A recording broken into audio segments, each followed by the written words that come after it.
ariko asenze biravuguruza. Hari umugambi mubi rero wa Satani uri gukorwa mu kirere cy'umwuka ku banyarwanda mwagiye mu bindi bihugu, ku buryo mushobora kuzahagurukirwa n'ikintu cyatuma ibyangombwa byanyu bidahabwa agaciro nk'iby'abandi. Rero icyo ni ikindi kintu Imana yampishuriye. Imana yarambwiye ngo mbabwire ngo irababaye. Ngeze kuri ubu buhanuzi nitegereje ishusho marayika w'Imana yanyerekanaga ubutumwa bumaranye ibyumweru 3. Marayika w'Imana arambwira ngo ndababaye, Imana irababaye, ba diaspora Imana irababaye mbisubiremo. Niyo mpamvu naje nanjye ndi mu ishusho y'akababaro. Murabona ko nta make up nigeze nitera, nta maherena, nta mabiju, ntabwo nigeze mu by'ukuri nza ndi mu kirere gishimishije. Abantu baramenyereye kuri kamera, ariko Imana yarambwiye ngo irababaye. Imana irababaye, ibabajwe n'abantu yagiriye neza. Mwamara kugera hanze mukijandika mukaramya dosasoma edesika Ingoro TV. Yes, ariko Ngoma TV ibintu nitirebye kabisa. Twinjire mu kwezi kwa kabiri dushima Imana. Zone 250 ari filime nziza yitwa Imfubyi zigira ibanga. Kuri screen yawe uri kuhabona umutumirwa, twese duhanze amaso, uri gusa neza. Mushumba twakwakiriye. Murakoze cyane, Imana ibaha umugisha. N'abantu bakoze subscribe bose bakwakiriye. Umva abantu rwose bakoze subscribe kuri Apostle Zino Fish. Ukuri mbashimiye bikomeye, mbashimiye. Umva ntabwo nabona uko mbashimira. Imana ikomeze kubaha umugisha mu izina rya Yesu. Kandi n'uwundi muntu ufunga iki kiganiro cya mbere bwa mbere nawe kandi subscribe kugira ngo turusheho kugira gute baze kubasha gukurikirana ubuhanuzi ngiye gutambukiriza hano. Without makeup and biju n'amaharya babyita n'amabiju. Ngwiki without makeup murasa neza. uyu munsi nje mu mavuta. Hari abantu bamaze bakurokirisi, hari umunsi abantu bamaze iminsi bakomante gati Apostle Zine turagukunda ariko rwose urasakuza. Uyu munsi no kuri ndavuga nitonze. Oya no wagabanyije byinshi. Hari n'abavugaga ngo uwo musatsi wawe ari umuntu hano urafite umusatsi none n'agatamba. Uyu munsi uri kumuka wera w'Imana yanyoboye kubera ko nje kuvuga ubutumwa noneho mu bundi buryo. Nzanye ubuhanuzi bw'abantu baba diaspora. Umuntu utari mu gihugu cy'u Rwanda uvuga ikinyarwanda, ubuhanuzi buramureba. Umuntu ufunguye none atera agatebe ntagende, agenda ari uko ubuhanuzi mbushoje kuko burakureba, bureba umuvandimwe bawe, bureba inshuti yawe. Umva niyo mpamvu ubuhanuzi bugomba kuza kugera ahantu hashoboka, kuko Imana yampagurukije mugani wawe ati naje nta make up nta mabiju ntaki. Ubugine wibwira impamvu. Hari ukuntu Imana ihagurutse intumwa kayibwira ati ndagutumye genda ufite umwifato uyu n'uyu. Reka nkugirireho umugisha ngusengera imbaraga z'Imana zibane nawe kandi umwuka wera w'Imana ukubeho mu izina rya Yesu. Amen. Amen. Gaho kariba gatete nakawe cyane. Ese wabisoje? Yego nongeye kubishimira n'ukuri amakamera ari imbere yanjye, abakunzi banyu n'ukuri mbahesheje umugisha tugitangira. Nkuko mubizi nyine nitwa Apotre Rosine nyina ndiho kubgayo. Hari abantu bashaka ko bambonye bwa mbere ndi umushumba Bohoka Ministry, nkora umurimo w'Imana i Kigali. Uyu ni umwaka wa 9 maze ndi umuhanuzi kazi w'Imana, nkaba ari umwaka wa 4 maze ndi umushumba. Rero sanzwe ntambutse ubutumwa buhanuzi haba mu rusengero, haba mu giterane, haba ku magurupe ya Zoom usengeraho, ariko nibwo bwa mbere nje kuri kamera nkavuga ngo Imana yantumye ubuhanuzi bumeze gutya na gutya na gutya na gutya. Amavuta rero y'intumwa ubu yatangiye gukora noneho mu buryo buri official. Ikindi navuga nuko intumwa ntabwo yicwa. Umunyarwanda yavuze ngo intumwa ntabwo yicwa. Niyo mpamvu rero message ngiye kuvuga Imana yayinshyize ku mutima. Iyi message rero ireba abantu ba diaspora. Mu diaspora wese unkurikiye, waba umukobwa, waba umuhungu, waba umubyeyi ukuze cyangwa mutoya, waba umushumba, waba umukozi w'Imana, icyo uri cyo cyose upfa kuba uri mu diaspora uvuga ururimi rw'ikinyarwanda ukaba utari ku butaka bw'u Rwanda. Imana yampaye ubutumwa bukomeye. Imana yarambwiye ngo nimusengere ukwezi kwa kabiri cyane. Ubu nibwo buhanuzi bwa mbere nagiye kubona, mbona ndi mwiyerekwa, mbona ukwezi kwa kabiri, mbona haje ikintu kimeze nk'igishitingi, mbona gitwikiriye ukwezi kwa kabiri, mbona ukwezi kwa kabiri kubaye kubi. Imana irambwira ngo bwira abantu basengera ukwezi kwa kabiri bikomeye. Ubuhanuzi mbuzanye ku itariki ya nyuma y'ukwezi kwa mbere kugira ngo umuntu wese ukibwumva agerageze gusengera ukwezi kwa kabiri ahantu aherereye. Imana irongera irambwira ngo nimbwira abantu b'aba diaspora mwagiye muvugana n'Imana mukiri mu gihugu cy'u Rwanda. Hari ibintu mwagiye muvugana n'Imana, Imana ibabwira ukuntu muzitwara, Imana ibabwira ukuntu muzifata mumaze kuva muri iki gihugu. Mugezeyo mugoma mu murongo, mukomeza gukurikiza iby'Imana yababwiye. Imana yambwiye ngo mwirambirwa kuko nabonye harimo abihebye, mbona harimo abari kwitotomanga. Imana irambwira ngo nimbabwire ngo iraje. Uyu mwaka Imana ije guhemba ariko no guhana izahana. Nuko yambwiye. Imana irongera irambwira ngo nimbwira aba diaspora musengera ibyangombwa mufite. Iyo umuntu ahanuye iki kintu, hari abantu batazi agaciro k'umuhanuzi, hari abantu batazi impamvu Imana idutuma ku bantu. Ubundi ijambo ry'Imana muri Amose 3:7 haravuga ngo nta kintu nzigera nkora ntabwiye abahanuzi. Hari abantu bavuga ngo ariko kuki Imana ihora idutumaho ibintu bibi gusa? Hoya hari n'ibyiza, ariko akenshi bibi Imana ibiza ndi kugira ngo ikebure abantu bagaruke mu murongo. Hari n'ibyiza rwose igivuga, biterwa n'iki Imana ishaka kumenyesha abantu bayo. Hari abantu muri mu bihugu byo hanze mufite ibyangombwa, mwamaze kwizera ngo ibintu ni trebye, ariko ndagira ngo mbabwire ngo ndi mwiyerekwa. Nagiye kubona mbona mufite ibyangombwa, ariko mbona hamanutse itegeko rishikira ku bantu muri ibyo bihugu mutahavuka. Biba ngombwa ko mu byangombwa mufite hari ikintu kigiye kuzahinduka, hari ibintu bimwe na bimwe bizakurwamo. Iki kintu ntabwo mwacyemera kitarabasohoraho, ariko agaciro k'umuhanuzi nuko yaje akavuga icyo Imana yamuhishuriye. Ntabwo umuntu yicara ahubwo arakomeza akinginga Imana agasenga. Ntabwo twishimira ko ubuhanuzi bw'inkubwo busohora ku bwoko bw'Imana. Nicyo umuhanuzi ubundi abamaze. Rero abantu nimusengera ibyangombwa, abantu muvuga ngo dufite ibyangombwa, nimusengera ibyangombwa byanyu, ibyangombwa mufite muri icyo gihugu, mubirindisha amaraso ya Yesu. Ubu muri bubyumve cyane kuko ubuhanuzi bundi bwemera uko busohowe, ariko ntabwo twifuza ko ikibi nabonye mwiyerekwa gishobora gushyikira ibyangombwa. Hari umuntu ushaka kuvuga ati nge hano ndatuye byose biruzuye. Umva, muzabaze Esther ukuntu yahinduye itegeko ry'ibwami kwa Hosuwerisi. Hamani yamaze kumanika ko bagomba gupfa Abayuda, ariko asenze biravuguruza. Hari umugambi mubi rero wa Satani uri gukorwa mu kirere cy'umwuka ku Banyarwanda mwagiye mu bindi bihugu, ku buryo mushobora kuzahagurukirwa n'ikintu cyatuma ibyangombwa byanyu bidahabwa agaciro nk'iby'abandi. Rero icyo ni ikindi kintu Imana yamishuriye. Imana yarambwiye ngo mbabwire ngo irababaye. Ngeze kuri ubu buhanuzi nitegereje ishusho marayika w'Imana yanyerekanaga ubutumwa bumaranye ibyumweru 3. Marayika w'Imana arambwira ngo ndababaye, Imana irababaye, ba diaspora Imana irababaye mbisubiremo.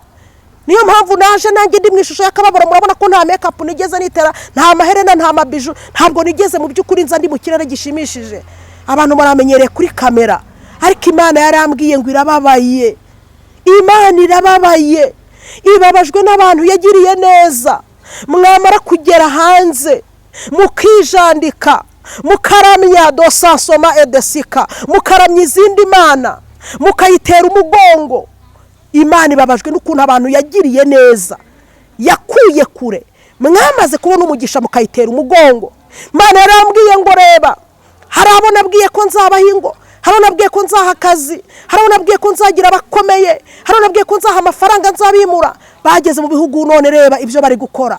Imana irababaye bavandimwe, Imana irababaye. Hari abari abakozi b'Imana mwataye umurimo, mwarahageze ngo muramye izindi mana, mwarahageze ngo muyandurisha ibizira. Niko yambwiye ngo genda ubabwire ngo babaye nk'Abayisiraheli. Nabwiye ngo niba mara kugera Kanani ntibazibagirwe. Ati none babwire ngo baribagiwe. Nuko Imana yambwiye. Imana igerekaho ijambo rikomeye, iranambwira ngo babwire ngo muhawe amezi 6 yo kugira ngo mukosore ibintu mwangije. Nuko Imana yambwiye impereza ijambo muri Bibiliya muza gusoma mukazarisengeramo. Uyu muntu urafatwa n'iki kintu Imana yavuze, urasabwa guhita ukora amasengesho y'umunsi umwe, ukongera ukiyunga n'Imana.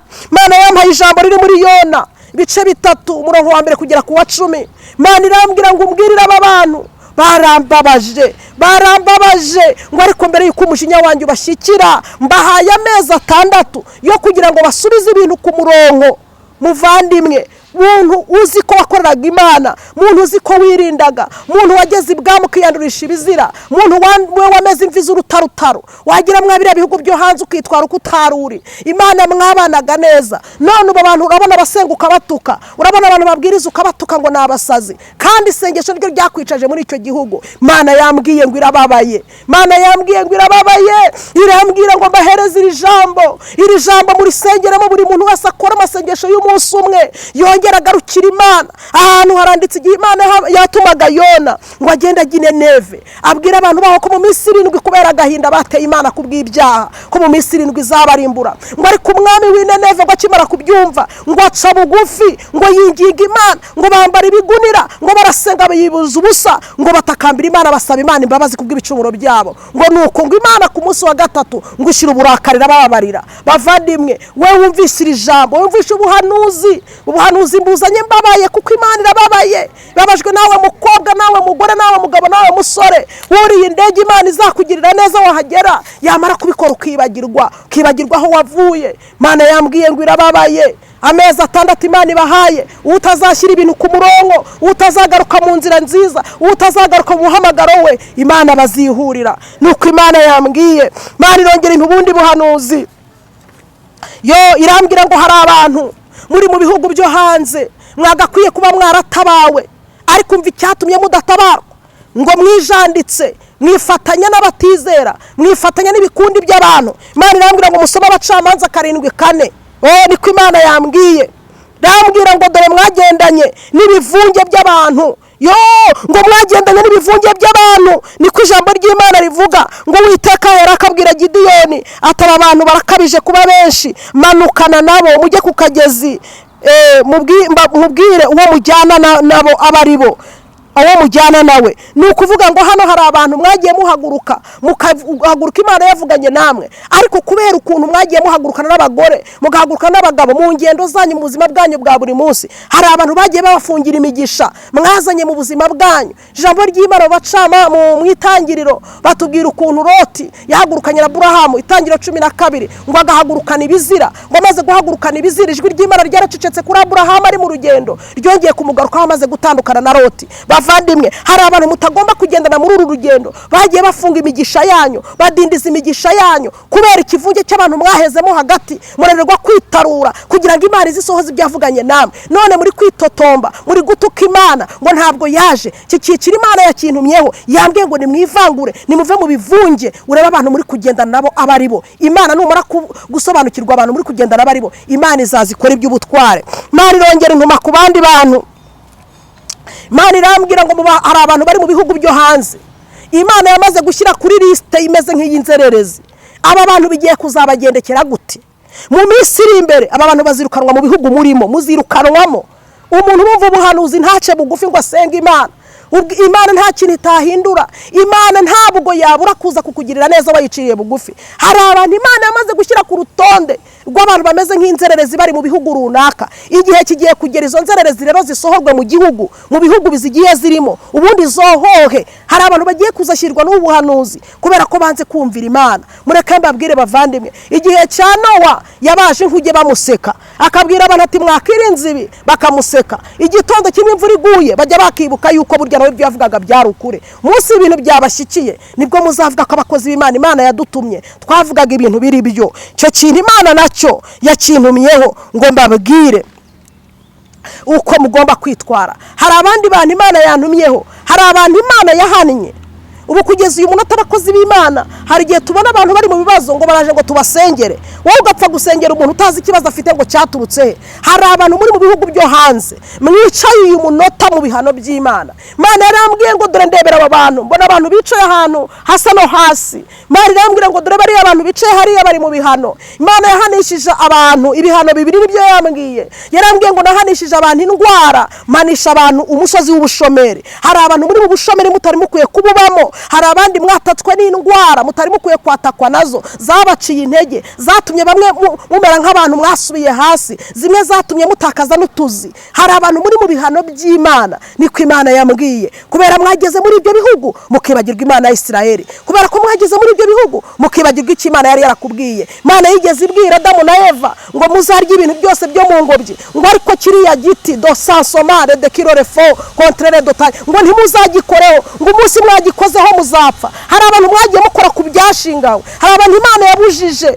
Mureke mbabwire, iyo umuntu agiye kwinjira mu kintu runaka, Imana iguha romarike, iguha kondisiyo. Igihe cyose iyo romarike utayubahirije, Imana mugirana ikibazo. Hari abantu rero muri mu bihano by'ubushomeri n'uburwayi, kuko Imana ifite ubutware bwo kohereza uburwayi mu mubiri wawe nk'uko yabikoze kwa Lazaro. Imana ifite ubutware bwo kukunyaga ubutunzi nk'uko yabunyaze Yobu kubera impamvu runaka. Rero hari abantu muri mu bihano, Imana irambwira ngo aba bantu muzasoma ijambo riri mu Bacamanza 6:1 kugera ku 10, murebe ukuntu mwagiye munyagwa imigisha mugashyirwa mu bihano kubera mwasuzuguye Imana. Imana irambwira rero ngo nimbabwire ngo nimugarure ibintu ku murongo. Imana intuma ku bantu bandi. Imana irambwira ngo hari abantu bafite intimba, hari abantu batawe, hari abantu bariho igisuzuguriro. Imana yarambwiye ngo nimbaho ubuhanuzi, ari nabwo ngiye gusengeramo muri mu Bacamanza 7:2. Imana irambwira ngo nimuhumure mwebwe mwatawe, mwebwe mufite agahinda, ngo Imana ntikirisha amaboko menshi. Iryo niryo jambo ry'Imana ryanditse mu Bacamanza 7:2. Iki ni igihe Gideyoni Imana ari imwohereje kujya gucungura Abamediyane, kujya gucungura Abayisiraheli mu maboko y'Abamediyane. Icyo gihe rero ahagurukana n'amaboko menshi y'ingabo. Imana amubwira ati Gideyoni we, aleluya, ati izo ngabo zikabije kuba nyinshi, izi ngabo ntabwo nabakirisha nkoresheje izi ngabo kugira ngo utazirata imbaraga zanyu. Hari abantu Imana yagiye yemera ko abantu babavaho muri ubu buzima, ikemera ko inshuti y'umumaro igenda, Imana ikemera ko umugabo aguta, ikemera ko umusiposa agenda kugira ngo utaziringira amaboko y'uwo muntu. Hari abantu bagiye bava ku buzima bwanyu rero, Imana yabyemeye, yambwiye ngo nimuhumure, Imana ntabwo ikirisha amaboko menshi. Haleluya. Gideyoni akomeza urugamba. None mubwira ngo manura abasirikare ku kagezi, ngo bamwe bazanywesha umunwa, abandi bazanywesha ururimi. Imana yari igiye gutoranya abantu ba nyabo bo kugenda na Gideyoni. Imana igutoranyiriza abagore ba nyabo, Imana igutoranyiriza abagabo ba nyabo muri uyu mwaka. Haleluya. Imana igutoranyiriza umushumba wa nyawe, mwagenda nakaguhesha umugisha. Imana igutoranyiriza umubyeyi wa nyawe, mwagenda nakaguhesha umugisha. Imana amubwira ati dore atabanywesheje umunwa, ati nabanywesheje amaboko bavangure, haje gusigara ingabo 300. Imana amubwira ati izo ngabo rero nkeya zisigaye, ati izo ngizo nizo mugiye kujyana ku rugamba, izo nizo nzabakirisha. Rero muvandimwe, Imana ishobora guhagurutsa umuntu umwe mu buzima bwawe akaza gusohoza icyo Imana yavuze. Imana ishobora guhagurutsa abantu babiri akaza gusohoza icyo Imana yavuze. Hari igihe abantu bahangayika bakavuga ngo nta muryango mfite, ukavuga ngo umuryango warantaye, ukavuga ngo nta shuti ngira, ngiye nk'ubu nkoze ikirori natahurwa nanjye ubukwe, ngiye nkoze ikirori buninde wanzira mu nama y'ubukwe. Ariko umva nkubwire, Imana ntabwo ikirisha amaboko menshi, niko yambwiye. Ntabwo Imana ikirisha amaboko menshi. Yazana umuntu umwe ku buzima bwawe, yazana Mose umwe akarangiza ibibazo byose, akaza ari mu mugambi w'Imana. Imana itugirire neza, kubera ko mu gihe cy'agahinda n'akababaro Imana ijye yambara ishusho y'umuntu, ikaza mu ruhande rwawe, ikaza ikaguhoza, ikaza igakuraho ibintu byose byakubabazaga, ikakuremera icyombo ariko yambaye ishusho y'umuntu. Gideyoni arangije amanuka mu rugamba. Haleluya. Ngo ariko muri iryo joro ngo Imana amubwira ngo manuka ujye mu rugerero rw'Abamediyane, ati ubundi utareye imbaraga kugira ngo uze kubasha kujya ku rugamba, ati kandi ujyane na Pura. Haleluya. Ngo aramanuka aragenda, ngo ageze mu rugerero rw'Abamediyane ngo yumva umwe ari kurotorera undi inzozi. Ho haleluya desika. Ngo aramubwira ngo umva ngo nabaye ndose muri robe. Haleluya. Ngo rya Sayiri ngo rimanuka ngo rigwa mu rugerero rwacu.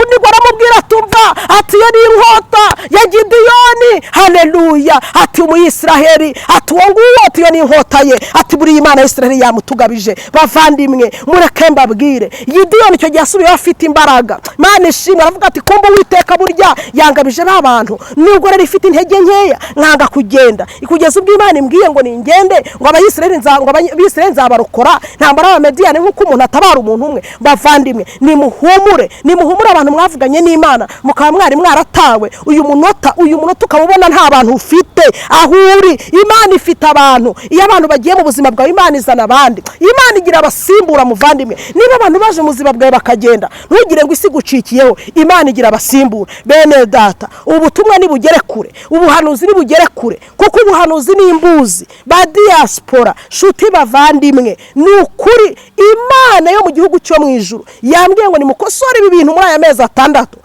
Utazabikosora Uwiteka bazihurira. Imana ibaha umugisha rero. Muhumure, Imana ntikirisha amaboko menshi, kandi muhumure mu mbaraga zawe uko umeze kose Imana yagukoresha. Turagushimiye Data wa twese mwiza, izina ryawe ririhabwa icyubahiro. Aya masaha papa soje ubutumwa bwawe ku bana be bari hafi ndetse n'abari kure. Dokiro refore de kire controle dotaye de sika de sansoma. Mana nyaguhora ku ngoma Imana yo ndasenze kugira ngo iri jwi rigeraho rigomba kugera. ubuhanuzi bugeraho bugomba kugera, ubutumwa bugeraho bugomba kugera, kugira ngo ubwoko bwe bubashe kurokoka umujinya wawe. Uri Imana y'inyembabazi, uri Imana igitugirira neza, uri Imana igiturinda, uri Imana igiturwanirira. Yo Uwiteka we, tugirire neza, girira neza abadiaspora. Ubu nabo n'ubwoko bwawe, baragukundaga Mwami, aba ni abana bawe, warabakoye mu maraso yawe Mwami. Ndasenze ngo ijisho ryawe ribahindukirire, ubagirire neza aho bari. Kandi Mwami Imana, wavuze ko ubwoko bwawe tuguhindukirira, nawe uzaduhindukira uri Uwiteka. Urakoze Kristo mwiza kubwo kubana nanjye gusoza ubutumwa mu izina rya Yesu Kristo w'i Nazareti, amen. Bari baha umugisha rero bene data na inshuti y'abavandimwe ku makamera ndi imbere. Ni ukuri mbifurije umugisha w'Imana. Mu buhanuzi tuba twahanuye buriya tuvuga nyine tuvugana ubwenge bwinshi, kuko umuhanuzi utagira ubwenge apfa vuba. Ariko ushobora gushaka kumpamagara, ugashaka ko dusengana, ugashaka kunsobanuza kuri ayo mayerekwa nabonye, wampamagara kuri nimero yanjye ya 0788942414, cyangwa ukansanga kuri Apostle Rosine Official ukajya kundebaho. Mba mpari rwose, abantu bari hanze ya kode mukayongeraho. Imana duhana umugisha. Shalom shalom.